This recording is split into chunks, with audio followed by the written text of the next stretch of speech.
Boa tarde. Então, estamos começando a live, iniciando aí então a semana do Alecrim Integrativo. Quem estiver entrando agora, só me diz se está ouvindo bem. Então, a semana do Alecrim Integrativo é um cronograma de atividades online que nós criamos, a equipe interdisciplinar, eu aqui representando a gestora, né, do Alecrim, celebrando então uns 4 anos de vida do Alecrim. Nesses anos, né, muitas coisas foram sendo construídas, e a gente está aqui hoje então celebrando esses 4 anos. Oi, Celine, Marina também entrou, sejam bem-vindas à live. Tem algumas mulheres aqui que já me conhecem. Para quem não me conhece, eu sou a Janaína Leopardi.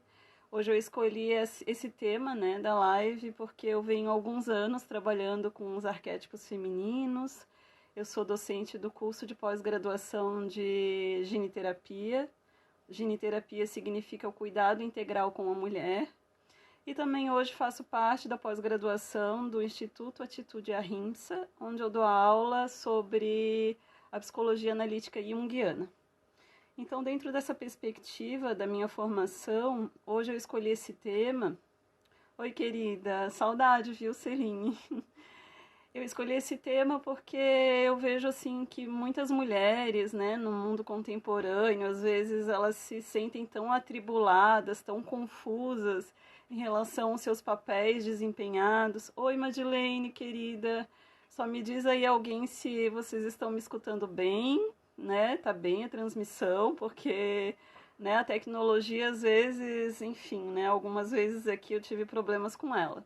Mas vamos torcer para que dê tudo certo, né? Nessa abertura do Alecrim Integrativo, a semana de várias atividades, onde várias terapeutas, né, vão apresentar os seus talentos. E eu hoje, então, estou aqui representando a equipe, né, do Núcleo de Psicologia e o Núcleo de Práticas Integrativas, porque no Alecrim eu sou psicóloga, né, minha formação inicial é em Gestalt Terapia. Depois eu fiz uma pós de arte terapia, onde eu incluí, né, o estudo da psicologia analítica junguiana. E aí, enfim, o meu primeiro grupo, então, o primeiro contato com as deusas gregas foi em 2012. Foi lá no Kailash Yoga, junto com uma parceira minha na época da giniterapia, Mariana Bastos, uma psicóloga também formada na UFSC. E aí é onde eu comecei a trilhar esse caminho, né, de grupos de mulheres, focalizar rituais, rodas de cura, né? Então a proposta hoje é falar um pouco sobre um tema, né, que nos circunda hoje. Quais são os papéis, né, que as mulheres desempenham? Por que às vezes elas se sentem tão em conflito das suas escolhas, né? A hora eu quero ser mãe, a hora eu quero seguir a carreira profissional ou uma carreira política, a hora eu quero ficar em casa meditando e exercendo a minha espiritualidade, às vezes eu quero ficar quietinha, só ouvindo uma música dentro de casa, fazendo um jantarzinho para mim, ou eu quero ser, né, a deusa Ártemis, fazer trilhas, ir para a natureza, ficar perto dos animais, enfim. Hoje eu vou estar falando sobre algumas deusas gregas, né? Para quem não conhece, eu vou falar rapidamente, assim, tem um livro chamado A Deusa Interior. Inclusive tem um teste aqui dessas 6 deusas, né, que eu vou falar hoje. E a gente também hoje vai estar introduzindo um outro livro, que é da Jean Shinoda Bolin, que é As Deusas e a Mulher, esse livro aqui. Depois eu posso passar a bibliografia para quem quiser. Então eu vou começar, né? Então, por que eu escolhi esse tema? Porque eu também, como mulher, venho me questionando e assim participando de alguns grupos de mulheres, né? Quais são as nossas liberdades pessoais de escolhas, né? Realmente numa cultura onde introduz um modelo de ser mulher, um modelo de gênero, um modelo de atuação, né? O Jung, ele introduz a palavra arquétipo, na verdade, como uma forma de explicar esses padrões culturais e comportamentais perpetuados durante a história da humanidade.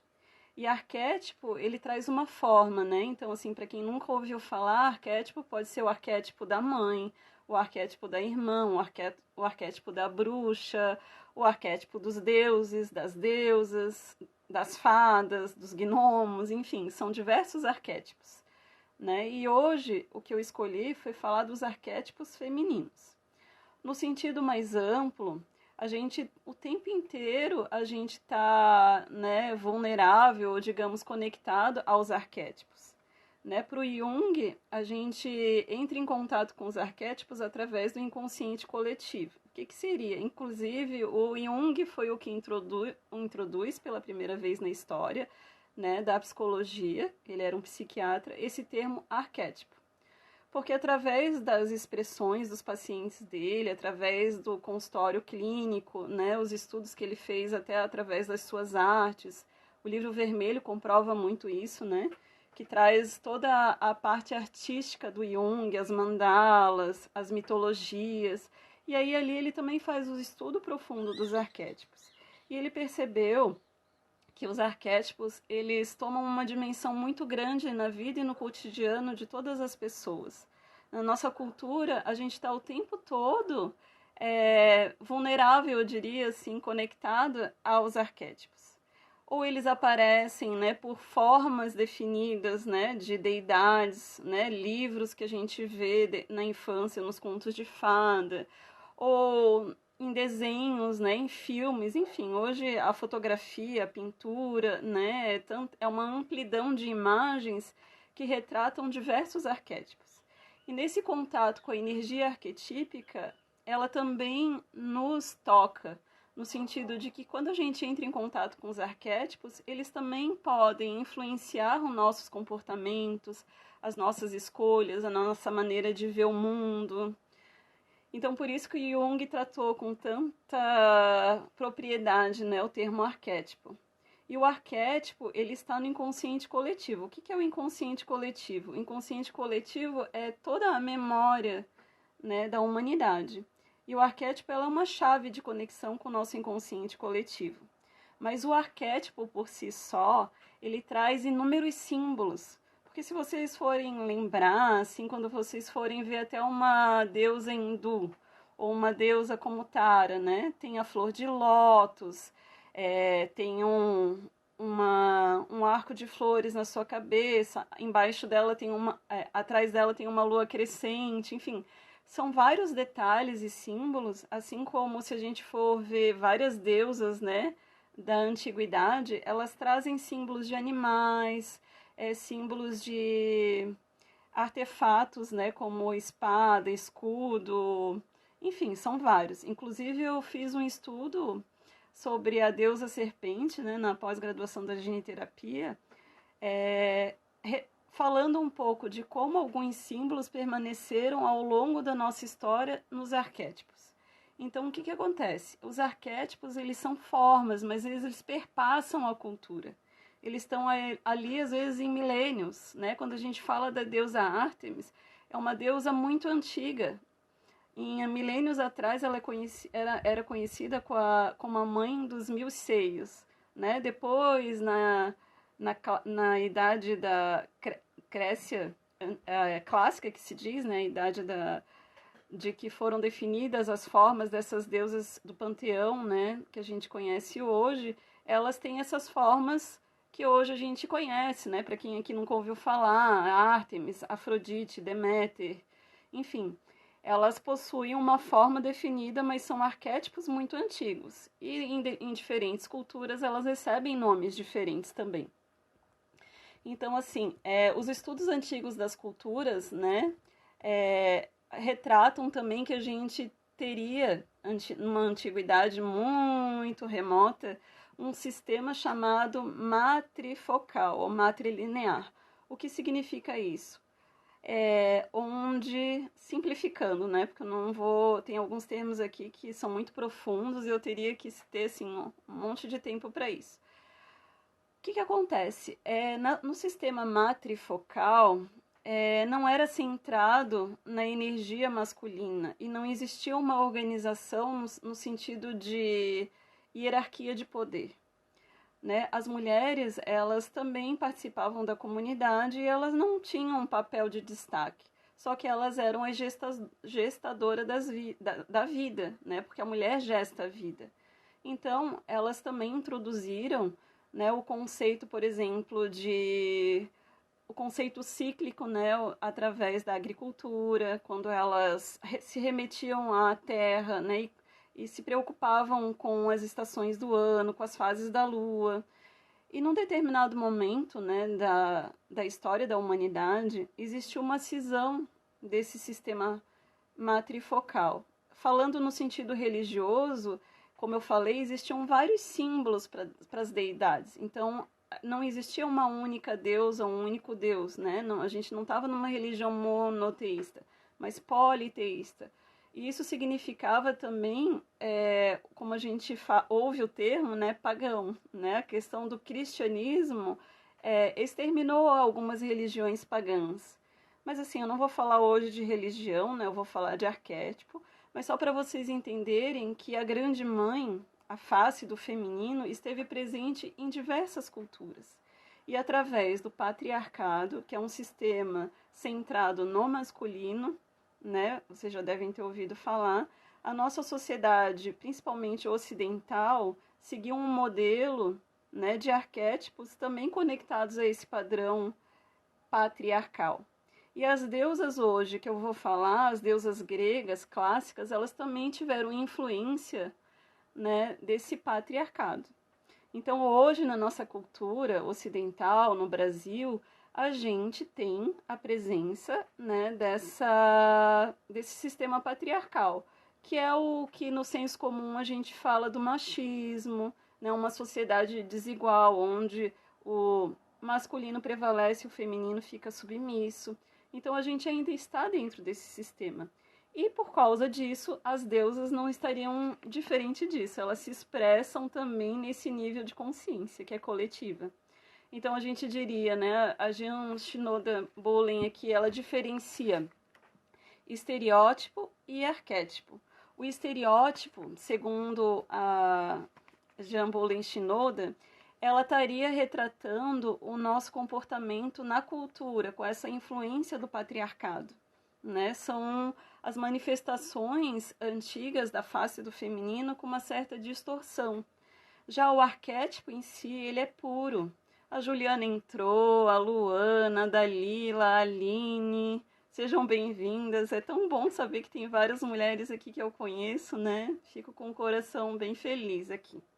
Então, assim, quando a gente fala de estereótipo e arquétipo, é importante para a gente entender como essas deusas, elas se expressam no nosso cotidiano, né? Então, a gente vive a influência dos estereótipos e dos arquétipos.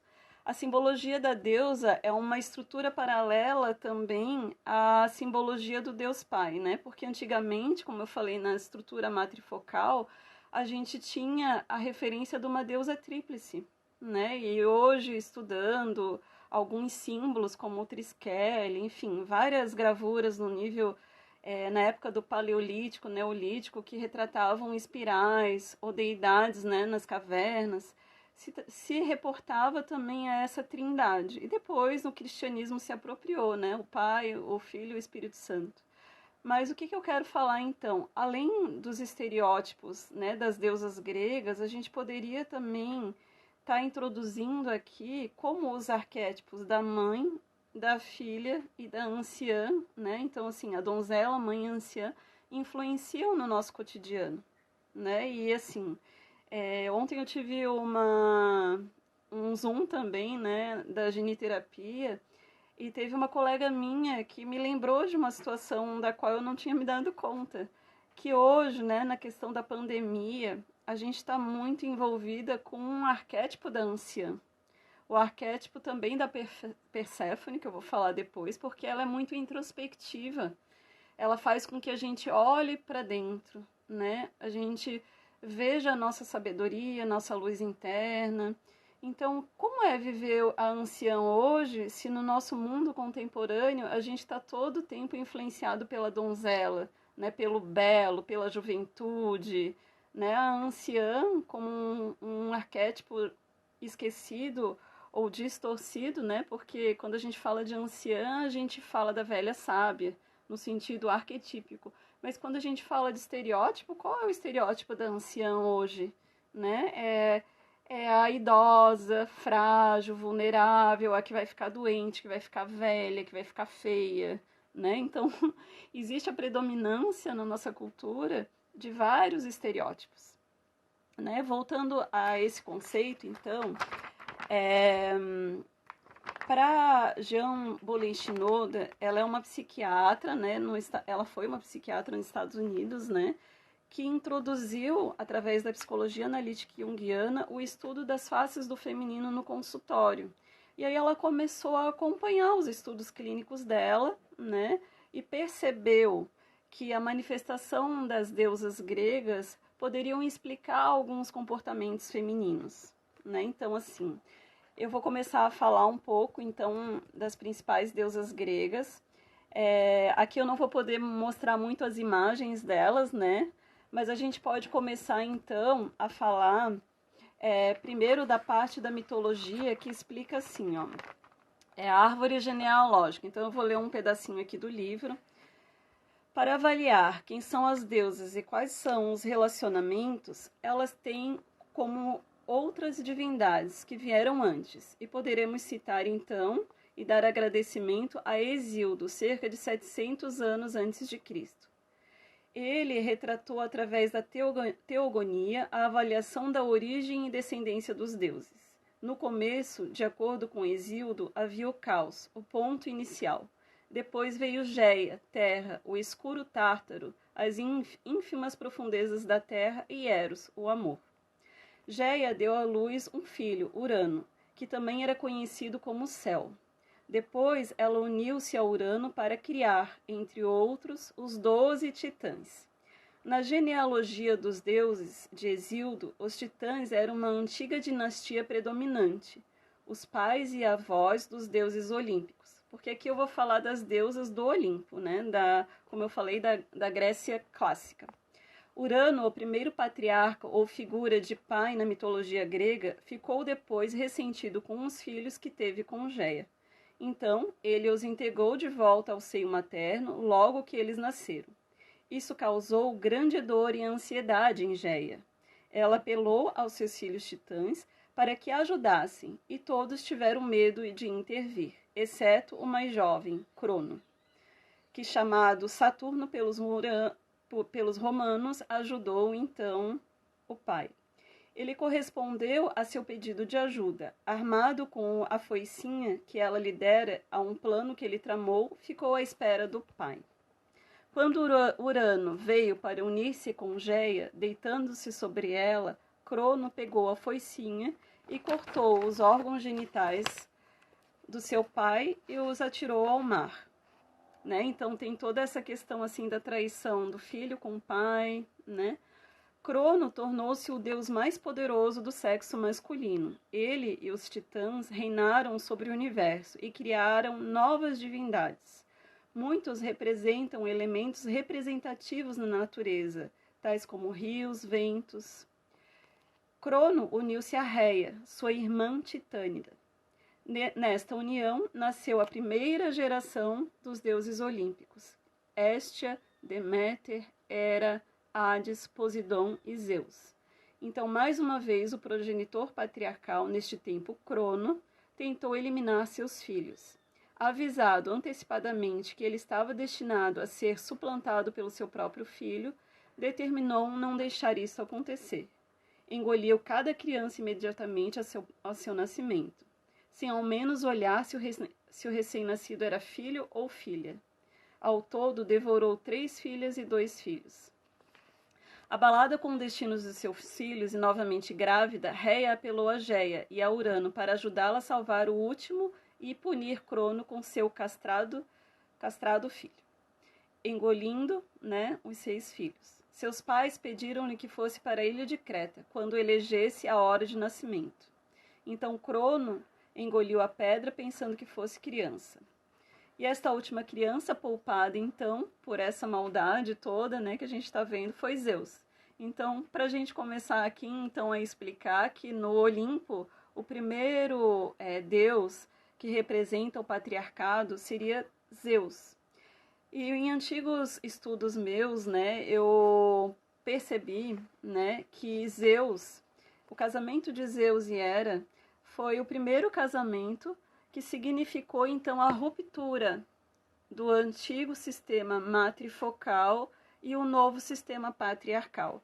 Porque Hera, na sua antiguidade, a subcessiva, né, esposa de Zeus, que aliás ela não escolheu, né, segundo alguns estudos, ela foi estuprada por Zeus e depois ela teve que ser forçada a casar com ele, senão ele também ia fazer uma dizimação de todas as outras sacerdotisas.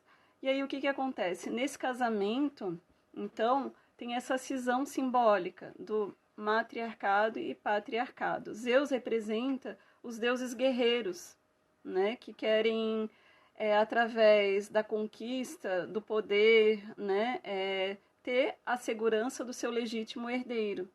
E essa ideia do casamento hoje, né, que a gente vê na história, o casamento formal, o casamento, desculpem aqui as advogadas presentes, mas o casamento legitimado nas leis, eles seguiam, né, esse sistema para que os homens tivessem segurança do seu herdeiro legítimo. Porque no sistema matrifocal, as mulheres, na verdade, elas tinham a liberdade, não é que elas eram promíscuas, mas a poligamia, ela era um sistema que prevalecia. Então, as mulheres escolhiam seus parceiros, às vezes elas tinham um ou vários, e os filhos não tinham um pai definido, não tinha essa importância que é na nossa cultura ocidental. Então, de novo, por que eu estou falando disso, né? Para a gente começar, então, a partir desse casamento de Zeus e Hera, explicar, então, as principais deusas gregas, tá? Então, assim, as deusas gregas, as que eu vou falar hoje, então, muitas pessoas podem ter ouvido falar, muitas não sei se já estudaram alguma coisa de mitologia, né? Mas, assim, os deuses mais famosos, né, eram, então, a partir dessa história que eu falei, da genealogia, da mitologia, 12 deuses olímpicos. 6 deuses, Zeus, Poseidon, Hades, Apolo e Ares, e Hefesto. E 6 deusas, Hestia, Deméter, Hera, Ártemis, Atenas e Afrodite. Uma das 12, Hestia, que é a deusa da lareira, Véstia, para os romanos, foi substituída por Dionísio, deus do vinho, mudando, portanto, o equilíbrio entre o masculino e o feminino, para 7 deuses e 5 deusas. Os arquétipos que estou descrevendo, então, seriam essas 6 deusas olímpicas, Hestia, Deméter, Ártemis, Atenas e Afrodite, e Perséfone, tá? Então, é dessas que eu vou falar. E a Jean Bollen aqui, Jean Shinoda Bollen, ela faz então a categoria de 3 categorias. Ela divide as deusas virgens, as deusas vulneráveis e a deusa alquímica. O que seria isso, né? As deusas virgens, na verdade, que representam Ártemis, Atena e Hestia, seriam deusas que estariam conectadas com a questão da autonomia, da independência, né? Por exemplo, Ártemis, chamada Diana, né, pelos romanos, ela era protetora da prole e de todas as coisas, arqueira infalível. Atenas, conhecida como Minerva, era a deusa da sabedoria e das habilidades manuais, patrona da cidade Atena, né, e protetora de inúmeros heróis. Já Hestia, a deusa da lareira, Vesta, para os romanos, era conhecida como aquela que protegia as casas e templos sagrados, e ela conservava o centro da lareira. Então não é sentido virgem de virgindade e sexualidade, né? Aqui o sentido de virgem é essa questão delas não necessitarem de um namorado, de um cônjuge, de um companheiro. Elas são deusas independentes. Elas podem ou não ter, né? E elas vivem muito bem com isso.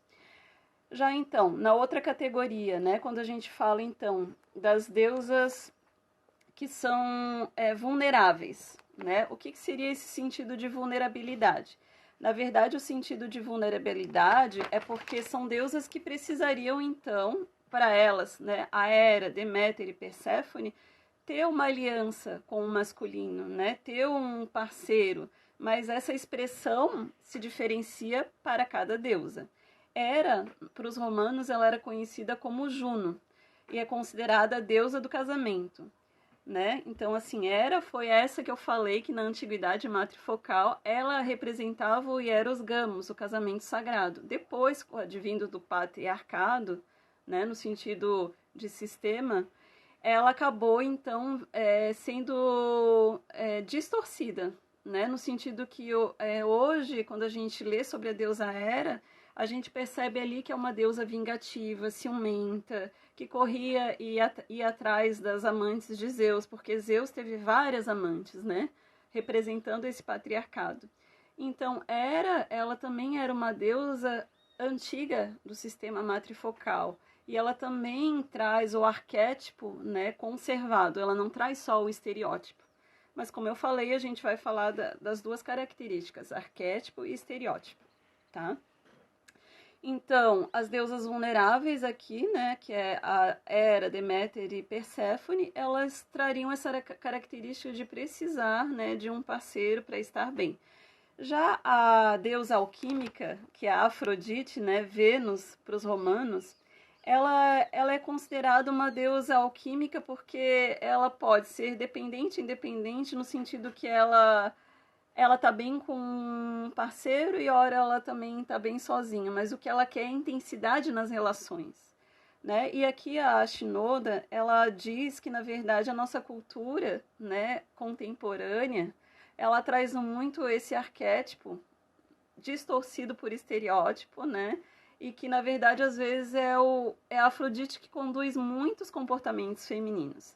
É só a gente pensar hoje, né, na cirurgia plástica, nos produtos de beleza, na questão que eu falei do arquétipo da donzela prevalecer, né, a questão da juventude, da beleza, né? Mas isso é estereótipo, né? Quando a gente distorce o arquétipo. A Afrodite, ela é muito mais que isso. Então, quem sabe eu vou começar por ela, né? Afrodite, então, aqui representa a deusa do amor. Ela traz também a questão de ela estar bem envolvida com o prazer, né? E se a gente for pensar assim, em quantos grupos de mulheres existe a dificuldade hoje das mulheres tanto lidarem com o estereótipo, né? Os estereótipos, a questão dos padrões de beleza, né? Que são nos impostos, isso é estereótipo.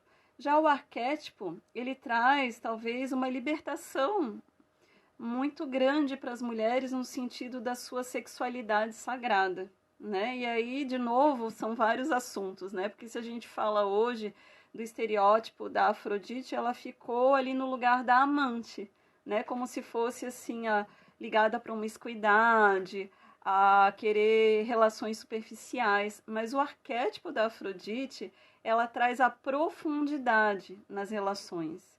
Ela é uma deusa que traz alianças, ela quer intensidade. Ela é uma deusa que ela não tem pudores no prazer, né? Então as mulheres que nunca tiveram, por exemplo, problema no orgasmo ou de masturbação, ou enfim, a questão do seu prazer, porque hoje quando o estereótipo ele traz essa questão assim rígida do modelo de beleza, né, um modelo de culto ao corpo, eu vejo que isso também no consultório aparece quando as mulheres também têm muita dificuldade de se relacionar com o seu corpo no sentido de prazer. Então, como eu falei, o estereótipo para Deus interior, né, o Hulder, o casal, eles chamam isso como se fosse uma chaga. Então, toda deusa ela traz luz e sombra, né, no sentido junguiano. As chagas seriam as sombras, né, das deusas. Então, assim, resumindo, Afrodite, então, é a deusa da beleza, das artes. Ela traz, são aquelas mulheres, por exemplo, que arrumam uma mesa de jantar, né, a sua casa, e elas têm essa conexão com o valor estético das coisas, né? E talvez aí também o arquétipo da Afrodite traga como uma força a questão da criatividade, né? Então, assim, Aqui deu uma falhada aqui. Eu acho que a minha internet às vezes vai dar essa falhada. Eu espero que vocês estejam me escutando, né? Então, assim, a Afrodite, como eu estava falando, nos traz essa posição de hoje algumas mulheres ficarem no lugar da amante, da gente não se conectar a uma sexualidade sagrada, mas uma sexualidade estaria assim se conectando a uma sexualidade mais profana, né? Muitas mulheres também, por não entrarem em contato com o arquétipo, têm problemas na sua sexualidade, né? A questão de estar conectada com o seu prazer, o seu circuito de prazer, a sua própria beleza, né? O seu senso de beleza estética, né? Nas artes, na criatividade. Então, assim, são vários estereótipos, né, que a gente vive dessa deusa. Então, ela seria uma deusa que influenciaria hoje muitas mulheres, né, no mundo contemporâneo. Vamos ver, vamos passar então agora essa então chamada deusa Afrodite, Vênus para os romanos, né? Tem a Nasta de Vênus, o tal do quadro de Botticelli, da qual fala um pouco, né, sobre a questão do nascimento de Afrodite. Ali quando eu falei da genealogia, da mitologia, então Afrodite ela nasce do sêmen, né, de Urano, porque Cronos castra o órgão genital do pai e joga então no mar. E através da espuma do mar nasce Afrodite. Por isso o sentido também alquímico, né? E depois Afrodite, ela não é uma deusa que se contenta só no casamento, como eu falei, né? Ela é alquímica, então ela não é virgem nem vulnerável. Ela é obrigada a casar com Deus Hefesto, o ferreiro, que também traz no seu arquétipo, não estereótipo, porque no estereótipo, Hefesto ele é conhecido como deus ferreiro, né, corcunda, que ele é, né, aleijado, como se ele tivesse a sua vulnerabilidade. Mas o arquétipo de Hefesto, ele traz a alquimia antiga, a conexão com os antigos druidas, né? Então, Afrodite foi forçada a casar com Hefesto. E depois ela teve vários amantes, Ares, né? E teve vários filhos, né? Com esses deuses. E aí a gente segue, então. Vamos falar, então, agora da deusa Atena, né? A deusa Atena, ela é uma deusa, então, que eu falei, que ela preza muito a liberdade, né? Ela é uma deusa que traz na sua simbologia, né? A coruja, o símbolo, como eu falei, o arquétipo traz os símbolos, né? Então, a coruja como símbolo de sabedoria, ela traz também a balança como símbolo de justiça, equilíbrio, né? Porque ela era a padroeira das cidades-estados, né? Ela representava, ela protegia os guerreiros, né? Que iam para a luta, enfim, para as guerras. E ela, então, ela traz em si, como eu falei, o arquétipo e o estereótipo. Na questão arquetípica, ela traz a questão de ser uma deusa estrategista, uma deusa que traz a objetividade, que traz a questão da logística, traz a praticidade, né? Muitas mulheres são mais práticas, né? E elas trazem a Atena dentro de si.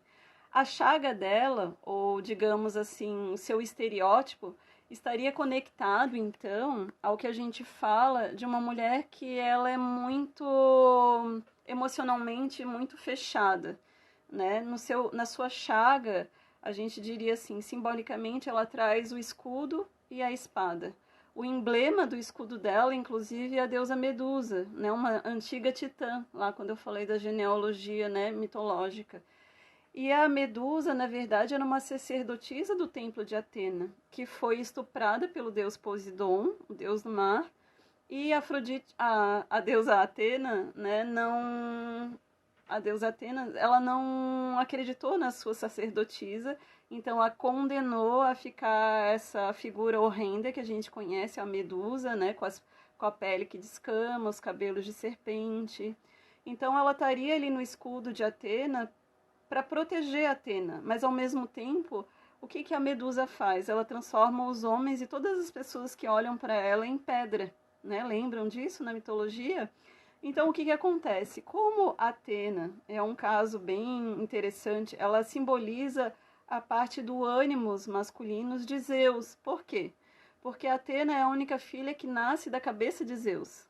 Zeus, casado com Hera, né, começou a disputar muito poder com Hera, né, e na verdade a disputa também era porque ele não gestava a vida, e tem algumas versões na mitologia que ele quis forjar uma gestação. Mas o que ele fez? Ele foi lá e engoliu a deusa titã Metis e começou a sentir uma dor de cabeça horrorosa. E aí ele pediu para o deus Hefesto, o deus ferreiro, ir lá e dar uma machadada na cabeça dele, e nasceu a deusa Atena. Né? Então Atena nasce da cabeça de Zeus, representa o ânimos de Zeus. E o que representaria isso em termos de estereótipo? É as mulheres hoje em dia que se conectam tanto com Atena, no sentido do estereótipo cultural, que elas viram mulheres rígidas, mulheres que têm dificuldade nos relacionamentos, mulheres que são muito duronas, que não expressam a sua emoção, porque dentro de Atena, lá embaixo do escudo dela, tem uma grande vulnerabilidade. Né? Então, assim, o estereótipo dela seria uma mulher que está sempre competindo, uma mulher que está sempre querendo se destacar, ela não quer ficar atrás dos homens. Facilmente ela tem amizade com os homens, né? E tem dificuldade na conexão com o feminino e com seu próprio feminino. Então é aquela mulher, às vezes, que determina a carreira profissional em detrimento da sua vida particular. E chega uma hora que ela entra em crise, né? Porque todas nós... Oi, várias pessoas conhecidas entrando, a professora Mônica, a psicóloga Michele, a Grazi, né, aqui. Enfim, sejam bem-vindas, meninas. Então, voltando aqui, né, a Atena é um arquétipo que pode nos aprisionar, né, no sentido do estereótipo. Por quê? Porque no mundo contemporâneo, né, o que a gente vê também na experiência do consultório, e a Jean Bolen Shinoda viu no seu consultório psiquiátrico, quando as mulheres são muito envolvidas pela força do estereótipo, elas não conseguem expressar no seu comportamento, na sua vida, ou dar abertura para que os outros arquétipos se manifestem. Então, acaba que a mulher, às vezes, ela fica muito rígida em seguir a sua carreira profissional, e às vezes, em detrimento disso, ela não consegue manifestar a maternidade, ela não consegue ter um relacionamento amoroso, ela não consegue desenvolver a sua espiritualidade. Enfim, é uma rigidez de projetos, né? E a outra chaga é essa questão da competição. Tanto falado, né, nos grupos de mulheres. Por quê? Porque a Atena é uma deusa que representaria o patriarcado no panteão grego, né? No panteão lá do Olimpo. Ela é a filha nascida da cabeça do pai.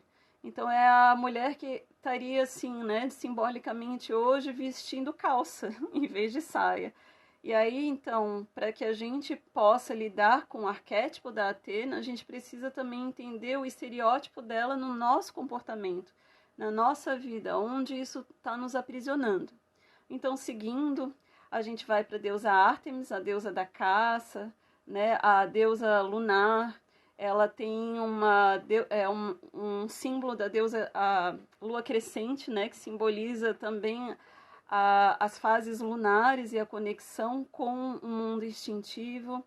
É uma deusa que representa também a conexão com a natureza, com todos os reinos da natureza. Ela é irmã de Atena, como eu falei, né? Também é uma deusa virgem. Ela, quando ela nasce, ela ajuda o parto do irmão Apolo, seu irmão gêmeo.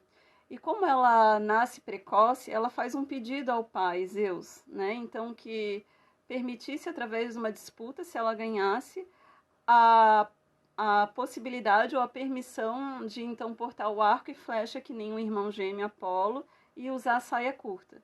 Então, ela recebe esse prêmio, né? A Yasmin querida entrou, ela recebe esse prêmio e ela vai morar, então, com as suas ninfas, né? Então, portando o arco e a flecha. E no sentido arquetípico, ela traz esse poder. Sarai, Amanda, entrou. Nossa, quantas mulheres lindas, né? Hoje aqui presente, que bom. E o que acontece no mundo contemporâneo, né? Hoje em dia, em detrimento, assim, do nível, né, que a gente vive, da cidade onde que a gente vive, enfim, a gente pode ter mais contato com a área urbana e rural. As mulheres Ártemis, elas estão sempre, às vezes, procurando e elas anseiam estar em contato com a natureza, com as forças, né, do reino mineral, animal, né? E todos os reinos da natureza, né? Conectada com a lua, com o sol, enfim. Mas o estereótipo delas, às vezes, afasta elas dessa conexão. E outra chaga que a deusa Ártemis traria é a dificuldade também, às vezes, de delimitar o seu limite sem ser vingativa. Porque, segundo a mitologia, tinha um certo dia lá que ela estava tomando banho, né, com suas ninfas, e um dos semideuses lá viu ela se banhar e ela ficou muito furiosa. E ela foi lá atrás dele, né, com seu arco e flecha, e antes transformou ele num animal e depois o matou. Então, assim, a chaga dela é essa dificuldade de botar limites, né, sem evocar dentro dela a ira, a raiva, a agressão. Ela também representaria aqui a dualidade que existe nas mulheres, da vida e da morte, porque, como eu falei, ela traz, então, essa oportunidade que ela teve de parir o irmão, né? Então ela é a deusa do parto, então ela é a deusa do nascimento, da vida, mas ela também representa a morte. Então ela traria essa dualidade. Quando a gente pensa nisso, a gente pode pensar quando uma deusa Ártemis está muito furiosa, né? Quando a gente, por qualquer motivo, quando a gente se sente invadido ou sente que algumas pessoas estão querendo nos impor uma ideia, uma crença, a gente se vira de uma maneira agressiva, violenta. Então, acho que esse seria o principal estereótipo. E o arquétipo seria, então, essa conexão, né, com os ciclos femininos, com as fases lunares, com o sangue menstrual, com o aspecto instintivo, sensorial das mulheres, com o aspecto que a Clarissa Pinkola fala, mulher selvagem, né, a questão da gente se envolver, né, com a nossa intuição, mas com o nosso poder instintivo, nos conectando com todos os reinos da natureza. E aí, então, a gente vai para uma outra deusa, então, que eu falei, também virgem, a deusa, então, que a Shinoda fala Hestia. Hestia, na deusa interior, ela não é muito falada. Mas a deusa Hestia, a deusa Vesta para os romanos, é uma deusa muito importante na expressão, né, arquetípica. Por quê? Ela zela pelo fogo da lareira. O que é esse fogo da lareira? É o nosso fogo sagrado, é a nossa criatividade, é a nossa sabedoria, é a nossa capacidade de estar bem conosco, com nós mesmas, né? No sentido de poder estar em casa e se deleitar, por exemplo, com uma lareira acesa, no sentido, sei lá, uma comidinha feita, né, com a nossa energia e sentir prazer com isso. Já, por exemplo, Afrodite, por ser uma deusa alquímica, não que ela não seja criativa, né? Que eu falei que ela é deusa das artes também. Mas talvez ela só sentisse prazer em fazer uma comida, uma boa refeição, arrumar uma boa mesa para o seu amante presente. Já Hestia não, ela faz tudo isso e ela se sente bem de estar sozinha. Né? A questão da Hestia também traz essa questão assim da antiguidade, o zelo do fogo da lareira sagrado, né, das casas. Toda casa na Grécia Antiga tinha uma lareira, um fogo. Né? E o fogo ele representa então essa nossa conexão com o nosso self, a nossa alma, a nossa totalidade. Então, quando a deusa Hestia conserva esse arquétipo, né, quando nós conservamos esse arquétipo, a gente também traz essa necessidade de preservar o nosso self, a nossa conexão com a nossa luz. O que seria o estereótipo dela, então? Né? O estereótipo seria ao contrário disso, o oposto disso, né? As mulheres que, na verdade, usam do seu poder, da sua sabedoria, não para se conservar, mas para se destruir. Né? E se colocam, às vezes, em risco nas relações, né? Enfim. Então seria mais isso, né? Porque eu estou aqui sempre fazendo paralelo entre estereótipo e arquétipo. Né? Então esse arquétipo ele é importantíssimo na quarentena, na pandemia que a gente está vivendo hoje. Né? Por quê? Porque justamente a gente está no isolamento social, a gente está na nossa casa. Se a gente sabe ficar bem com a gente mesmo, com o nosso fogo sagrado, a gente fica em paz, em serenidade. Né? Agora, a gente já falou então da Afrodite, da Atena, da Ártemis Hestia. Perséfone. Perséfone, quando eu for falar, eu vou ligar a Deméter, porque são ambas a mãe e a filha, né? No Perséfone, para os gregos, também era chamada deusa Coré, a deusa menina. Na mitologia, a Perséfone, como Coré, ela é raptada pelo deus Hades. Hades, irmão de Zeus, acaba traindo, né, Deméter, a mãe, e acaba raptando a sua filha e leva ela para o submundo, para o mundo dos mortos. E lá, então, a Deméter, muito apavorada, né, com o sumiço da filha, ela faz com que a terra seque, porque ela é deusa dos cereais, né? Deméter, também para os romanos. Ela que coordena todas as sementes, a agricultura, as estações do ano. Ela é a nutridora da vida, né? Então, o que acontece? A terra seca. E aí, Zeus, então, tem que fazer um acordo com ela e permite, então, que a menina Coré, depois chamada Perséfone, ela então transite entre o mundo dos vivos e o mundo dos mortos, permitindo que 2 vezes ao ano, né, na primavera e no verão, então Perséfone esteja no mundo dos vivos e possa ver a sua mãe. Na antiguidade antiga existiam os mistérios de Eleusis, os mistérios menores e maiores que falavam dessa questão, né, do rapto da filha, da união da trindade, da filha, da mãe e da anciã. Né? Mas é só uma curiosidade aqui. Então, Perséfone, quando ela é raptada por Hades, não é que também ela... Vamos falar do arquétipo, então. Na energia arquetípica, é aquela mulher que ela tem uma espiritualidade muito presente. É aquela mulher que ela consegue transitar entre o consciente e o inconsciente. É a médium, né? Aquela que está conectada com o cosmos, com a divindade. É aquela que integra a divindade dentro dela. Né? No sentido arquetípico ou na mitologia, quando ela aceita a consumação do casamento com Hades, ela se transforma na mulher madura Perséfone, a médium do mundo subterrâneo. Isso quer dizer que ela incorpora a sua sexualidade, né? Ela não exclui a sexualidade como algo importante no seu processo de amadurecimento, porque ela prova da romã, né? O símbolo lá da sexualidade, assim como tem a maçã no Jardim de Éden, né? Da mitologia lá antiga. Então, assim, Perséfone, no seu sentido de estereótipo, como é que as mulheres manifestam o estereótipo, então? Elas estariam, às vezes, tendendo ao isolamento profundo, mas no sentido, assim, de trazer uma certa melancolia, uma certa tendência à depressão, porque se as mulheres ficam muito introspectivas, elas se afundam demais, assim, na sua introspecção, no seu contato com as suas sombras, no seu contato com o seu inconsciente, tem um tempo assim saudável de autorregulação entre transitar entre o consciente e o inconsciente, né? Porque Perséfone, ela transita entre o mundo dos vivos e dos mortos.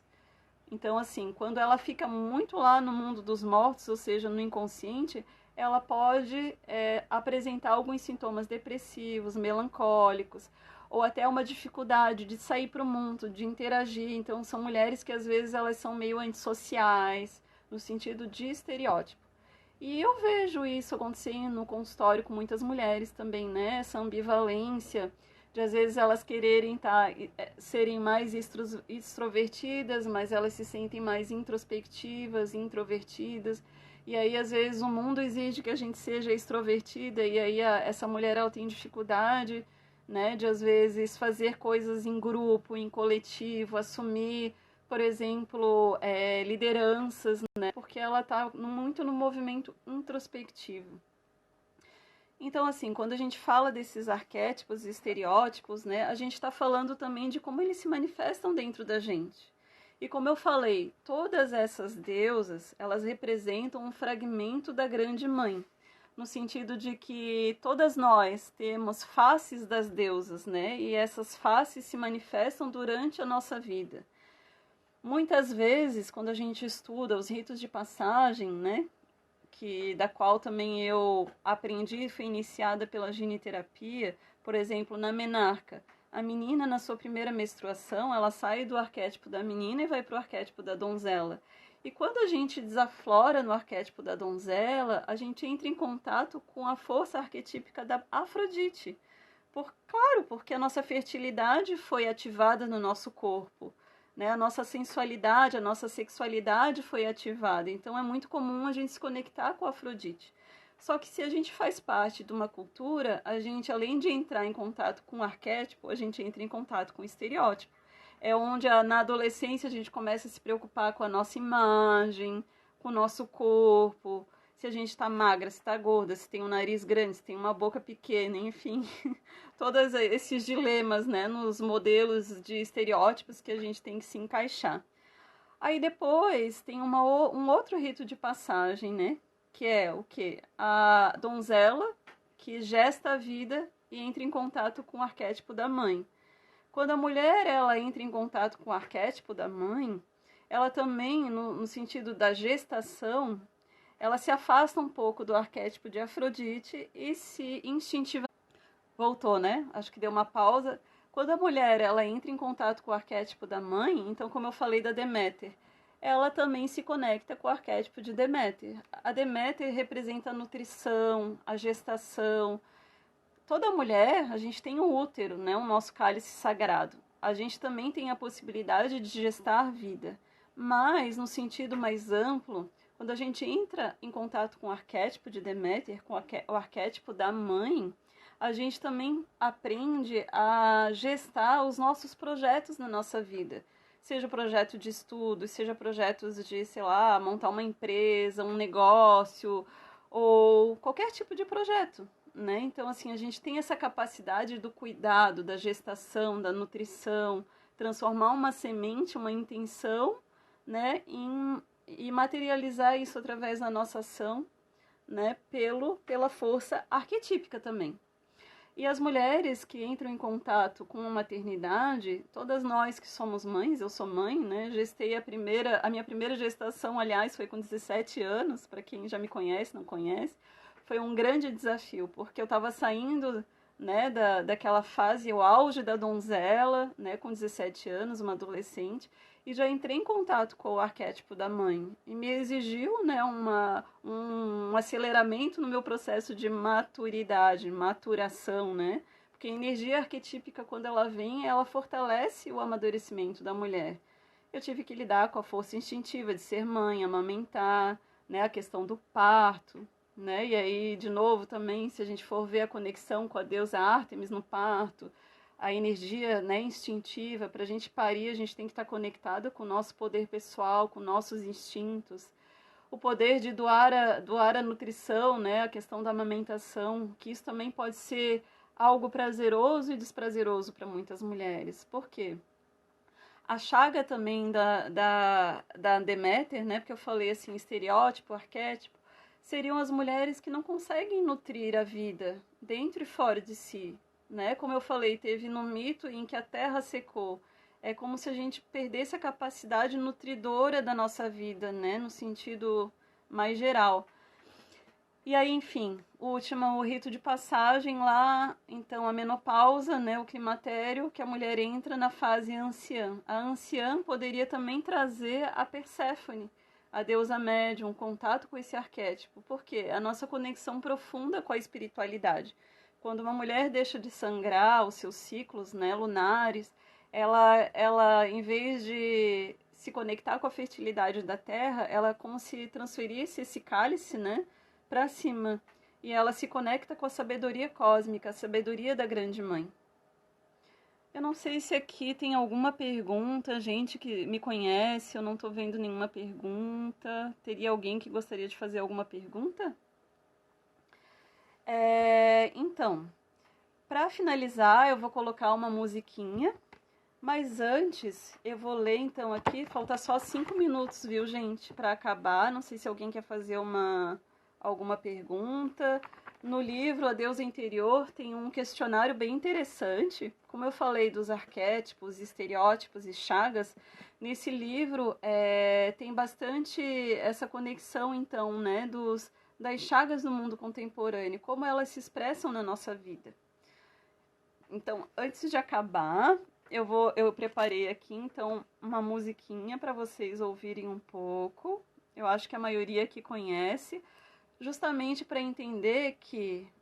por que eu falei dessas deusas, né? No panteão grego, do Olimpo, né? Porque essas deusas, esses fragmentos do feminino, ou a fragmentação das deusas nas culturas, nos traz quem nós somos, porque eles atuam na nossa cultura, os arquétipos, estereótipos. E no nosso modelo, por exemplo, hoje, de ser mulher, qual que é o grande dilema, o que a gente tem, né, como parece decreto? Primeiro é o casamento, depois ser mãe, e agora, né, no mundo contemporâneo, ainda ser bem-sucedida. E quanto isso confunde as mulheres, porque ora a gente dá privilégio ao casamento, ora a gente dá privilégio à maternidade, ora a gente dá privilégio para a nossa carreira, e a gente fica sempre naquele dilema de integrar essas faces do feminino dentro da gente na nossa vida cotidiana. É um grande desafio hoje a gente integrar, né, e chegar na plenitude do sagrado feminino no nosso cotidiano. Então eu vou colocar uma musiquinha aqui para finalizar, né? A gente tem mais 4 minutos. Acho que muitas pessoas conhecem. Vocês estão ouvindo bem. E aí é isso, falando da grande mãe, né? Da mãe antiga. Que a mãe antiga então abençoe os lares, a casa de vocês. Que a deusa Este, a deusa Vesta das lareiras, aqueça nesse momento de pandemia com seu fogo sagrado, né? Protegendo a casa, os filhos, as famílias, o nosso planeta. Que a sabedoria de Atena venha para nós. Que a deusa Hera traga também a sua capacidade, né, de ser diplomática,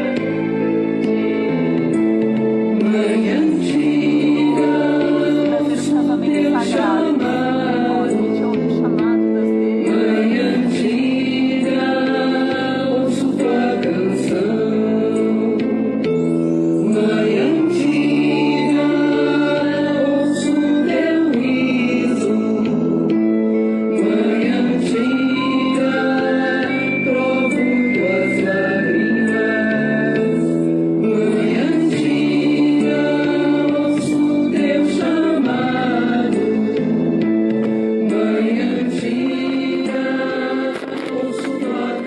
Baixei a música para poder me despedir. Foi uma live de abertura, então, para o nosso Alecrim Integrativo. Espero que tenham gostado. Né? Se precisarem fazer algumas perguntas aí no privado, eu também estou aberta. Eu tenho uma apostila que fala das deusas gregas, para quem quiser eu também posso estar disponibilizando. Tá bom? Então, que a taça da sabedoria das deusas chegue na vida de todas nós.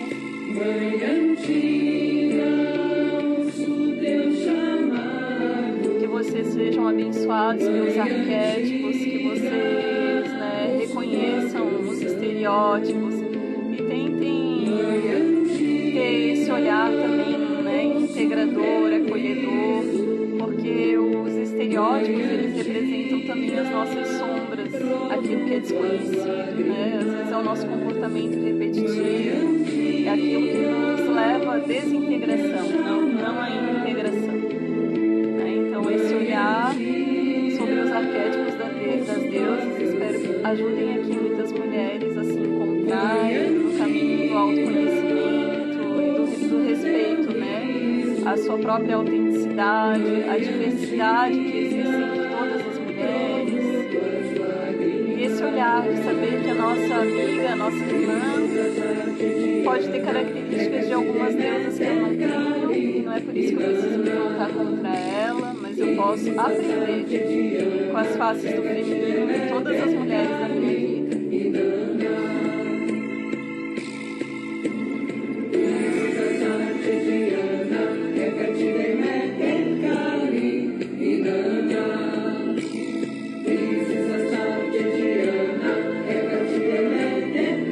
Então, um abraço a todas. Espero que tenham gostado. Tá acabando, né? Um grande beijo. Uma boa semana para nós. Com muita sabedoria, muita compaixão, né? Por tudo que tá acontecendo. Respeitar os